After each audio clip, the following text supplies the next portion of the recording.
Hello everyone, welcome to the Mammothon tutorials. I hope you're all excited to get started. We're going to start off with a short introduction. So first of all, I wanted to introduce myself. I'm Rebecca, I'm the Program Manager for the Mammothon from Encode Club.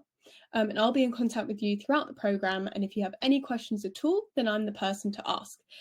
So just send me a message on Discord or by email, and I'll try my best to help you out in any way that I can.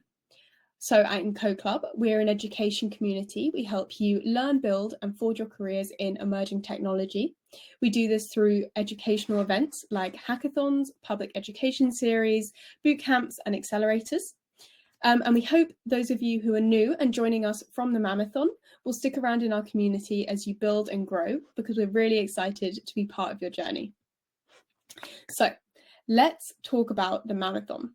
It's a really simple process. You have 28 days to build and ship your projects and be in with a chance of winning part of the $250,000 prize pool. So that is huge. The prize pool is going to be split evenly between the top 10 teams across all idea tracks. Now, this is where the Mammothon is a special event. In the Mammothon, you don't have to come up with your own project concept.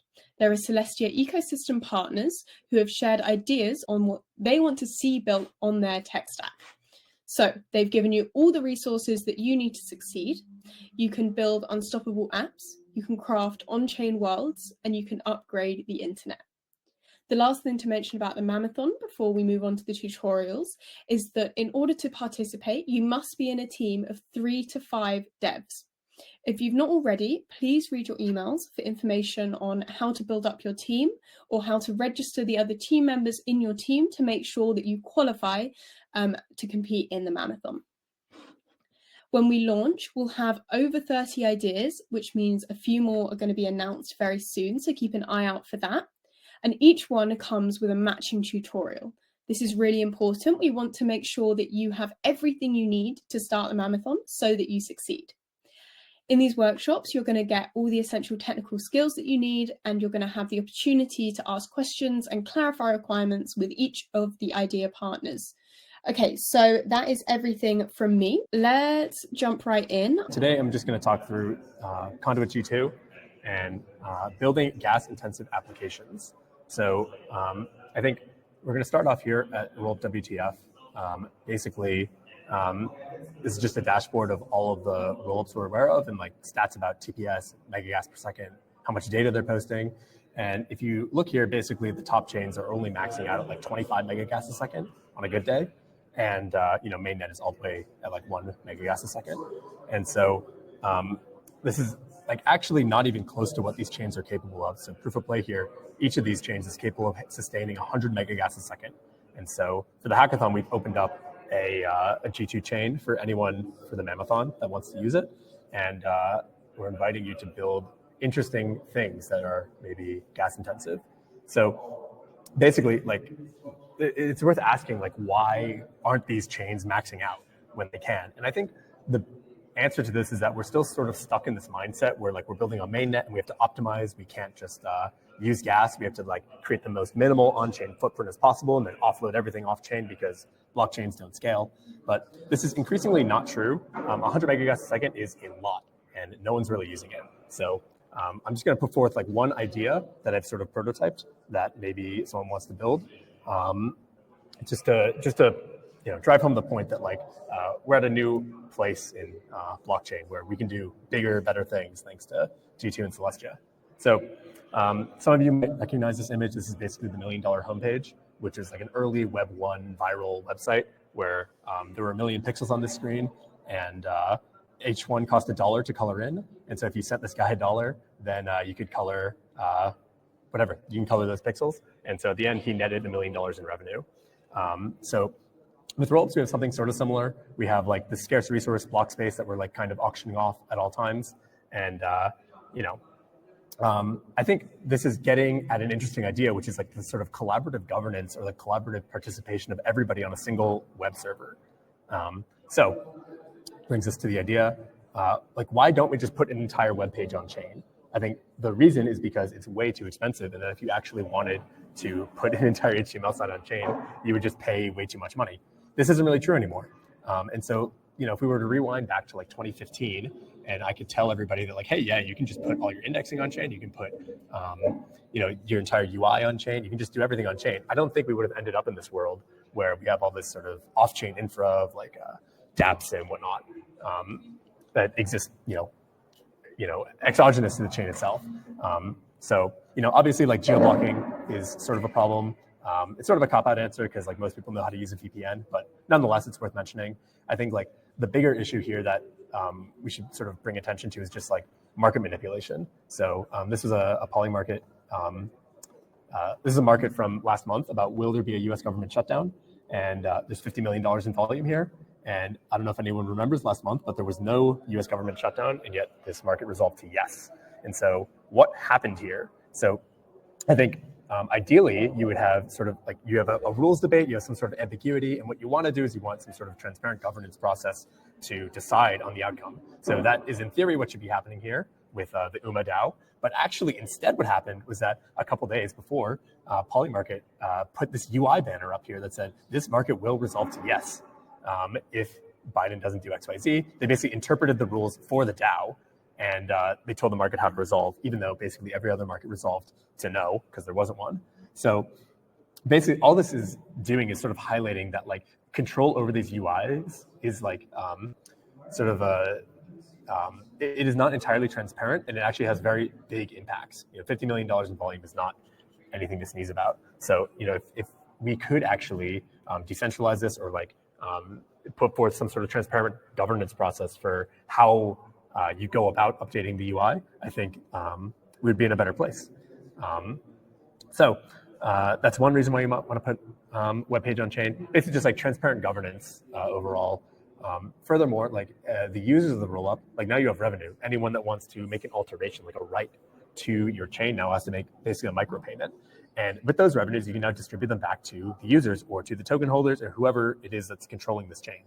And then I think the last point is like the most interesting one, which is that, in Web 2, if you wanted a new feature on Twitter or Reddit or whatever, you basically just had to beg the devs that work there to ship that feature. And actually, if everything's on chain, then you don't really need to do this anymore. Basically, I can just write a smart contract. Let's say I want to do it such that like Twitter, it starts out as just posting messages, and then after a while, we evolve into this world where people want to pay and tip creators, right? So now I can just like launch a smart contract. I can basically extend the backend however I want by launching a smart contract and build that functionality myself, deploy a UI for it, and potentially if propose some sort of like governance thing, like a pull request, to edit the main UI so this feature gets in for everyone. So I think this last point is really interesting. So you can think of a rollup as basically like a verifiable web server, with like all these good sort of censorship resistant properties. So cool. So I just started architecting this myself. So I'll take you guys over to some code I wrote. Basically, I just defined, a basic HTML interface as like a Solidity contract. So we have get and we have post, and that's it. This is a view only, and this one you can potentially write. The most simple contract that you can build with this is just constructor, you put in the HTML, you can get it, and there are no post requests. So this is just a completely immutable web page that will be up as long as the G2 chain is up. So that's interesting. What might be more interesting is adding some sort of governance to this. So now we have an ownable contract where you can set it on the constructor, but also you can update it. The owner can update it. So now it can be like my personal site where I can make changes as I wish. It can be a multi-sig, it can be a DAO where some sort of governance process determines who is allowed to update this page. And so I actually did this already for this ownable one and on the G2 Explorer. So here's the contract. If we go over here, you can read. If we get with a nothing path, then we just get the entire page. And so on mainnet, this would be prohibitively expensive, but I added up the gas. So to create this contract, it's about 1 million gas. And then to actually set the page here, this was, 1.5 million gas. So, a little less than 2.5 million gas. And then at 100 megagas a second, that means that we can deploy 45 of these sites a second, which is actually quite interesting just because of the amount of throughput that we have. So, and then I guess, yeah, let me walk you through like some of the interesting things you can do with this. So this is the Hello World webpage that I deployed. So, just have a button, nothing changes here, nothing is that interesting. What might be more interesting is that actually adding some sort of read from the chain. And so right here for this page, we have this get owner button. And whenever you click this button, it calls to the chain itself and asks it, who is the owner of this website? And it'll display that. So over here, won't refresh, but if we click get owner, it actually makes the RPC call and it says, hey, this is the guy that owns this page. So this is just, we're illustrating how you can now use the chain itself as like a backend or like contract storage as a backend that potentially anyone can edit, or you can add certain permissions.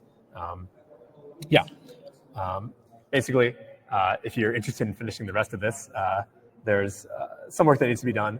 Just because we have some HTML in contract storage doesn't mean that anyone actually knows how to access it. So some sort of like mirror or browser that would be like on-chain site.com/ contract address / path, and then this basically fetches the page from chain and just forwards it to the site. Potentially just some UI to make it easy for anyone to deploy this page, and then also just like making the HTML protocol a little more than just get and post could also be interesting.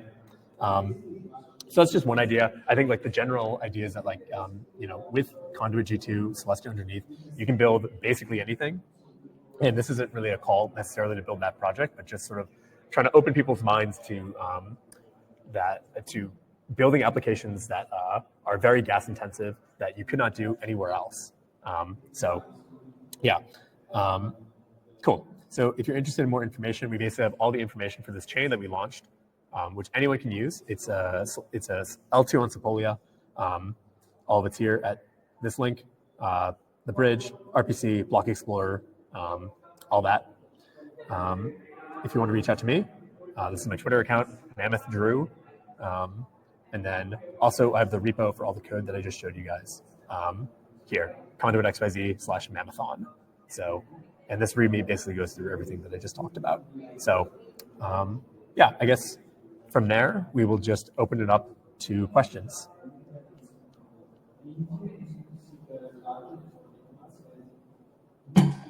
Amazing. Like Drew said, let's open up the floor for questions. If you have any questions, make sure to post them in the chat. I think we already have a question from Hannah who said, do you think 45 site deploys per second is good enough? No, definitely not. The tech is getting better all the time. So I think in a couple of years, we might be talking about much higher numbers, but 45 sites a second is also like, it's not nothing, right? Like, I think, back in like the 1990s, like people would have been like, oh my God, 45 sites a second. That's so much. I can't believe how fast the internet is growing. And now we can do this all on chain. And then I think the other like point to hammer home here is that like, there isn't just like one G2 rollup, right? Like now, like because of like Celestia offering so much like extra DA, we can actually launch a bunch of these in parallel. So we could just have like potentially hundreds of these collaborative web servers. So even imagine that like the performance of this chain doesn't get any better and we're stuck at 45 sites a second. We can just keep launching more and more chains. Cool. Any other questions? I see somebody else is typing a question. Until then, I'm going to ask this other question. Drew, if people have any questions later on about Conduit, about G2, where can they reach out to you? Or are you on the socials? Yeah, I think probably Twitter is the best one. So I'm _Mammoth_Drew. You can just DM me.